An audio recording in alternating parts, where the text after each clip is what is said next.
On parle beaucoup du mercato du Paris Saint-Germain, du Real Madrid et d'autres très gros clubs, mais aujourd'hui on va se pencher sur 4 mercatos de clubs moins médiatisés mais tout aussi intéressants. Et je précise, je parlerai pas de Reims par exemple car c'est quand même assez médiatisé la qualité de leur mercato. Bref, si la vidéo te plaît, like, abonne-toi et c'est parti.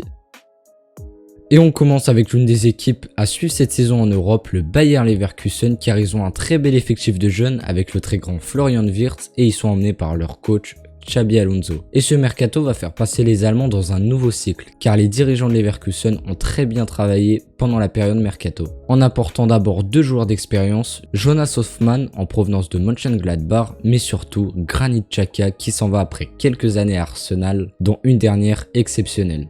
Et il va vraiment apporter par son niveau, par son expérience, et ces 2 joueurs expérimentés, ça va faire beaucoup de bien en Bundesliga dans la quête à la Champions League, mais aussi la quête à l'Europa League cette saison, où ils sont d'ailleurs dans un groupe assez abordable. Et en plus de l'expérience évidemment, c'est la politique de recrutement principale, ils ont reçu 2 jeunes. D'abord Nathan Tella pour 23 millions de Southampton pour pallier au départ de Moussa Diaby à Aston Villa, et ce Tella c'est prometteur. Donc hâte de voir ce que ça va donner en Bundesliga, car en Championship ça a très bien marché avec 19 buts et 5 passes décisives, et au vu de ses qualités, il devrait pas avoir de mal à vite faire son trou. Et la troisième grande arrivée après Xhaka et Tella, c'est Victor Boniface. Le buteur nigérian a un très gros potentiel et lui aussi il a de belles qualités, puissant, finisseur incroyable, rapide, passeur, donc lui aussi peut faire vraiment des dégâts en Allemagne. Et après, il y a d'autres transferts un peu moins emballants comme le prêt de Stanisic, l'arrivée du latéral Arthur et le gardien Matej Kovar. Donc voilà, très bon travail de Leverkusen et de ses dirigeants sur cette période des transferts.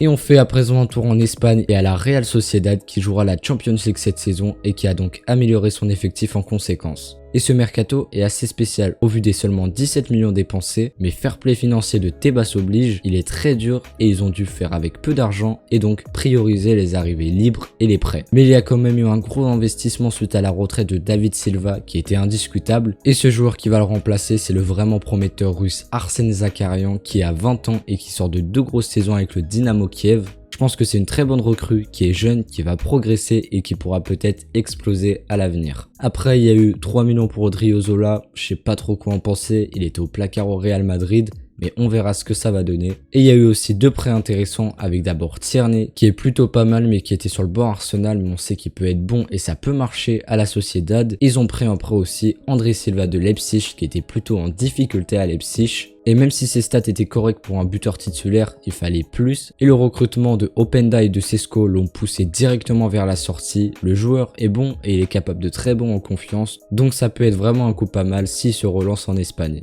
Et enfin, il y a eu la prise d'Amari Traoré libre de tout contrat. Il était capitaine rennais, il a 21 ans, il va passer un cap et sans aucun doute, je suis sûr qu'il réussira en Espagne, se révéler en LDC et ses débuts ne font que confirmer cela. Donc mercato qui promet avec de la sûreté mais aussi beaucoup de paris et on verra ce que ça donnera.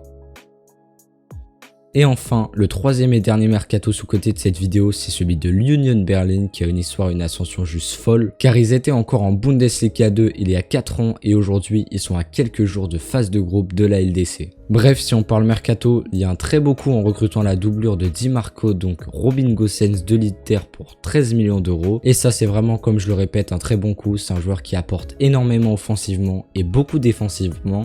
Et il va s'éclater dans sa position préférée de piston en Bundesliga. Et il y a eu aussi l'achat définitif du jeune portugais de 24 ans Diogo Leite qui sort d'une très bonne saison en prêt à l'Union et qui va donc s'engager définitivement. Et ça aussi c'est très intelligent d'avoir sécurisé il y a un an Diogo Leite car c'est vraiment un bon joueur avec encore une belle marge de progression. Il y a eu beaucoup d'arrivées donc je vais pas parler de tout, mais il y a Kevin Volland et Lucas Touzard qui arrivent pour 5 millions à eux deux. Touzard, je sais pas vraiment ce que ça vaut car je regarde pas l'Hertha Berlin, je vais pas vous mentir, mais c'est un joueur qui t'apporte quand même beaucoup sans ballon mais presque rien avec. Et Volland, c'est un joueur qui a une bonne finition et qui sait jouer avec ses coéquipiers. Donc c'est 2 joueurs assez moyens mais qui peuvent vraiment apporter comme les autres à l'Union Berlin. Et après il y a l'arrivée de Bonucci qui va apporter de l'expérience certes, mais j'ai quand même quelques doutes sur son niveau. Et enfin il y a l'arrivée en prêt de Datro Fofana et Aronson qui ont beaucoup de talent mais qui doivent encore beaucoup progresser.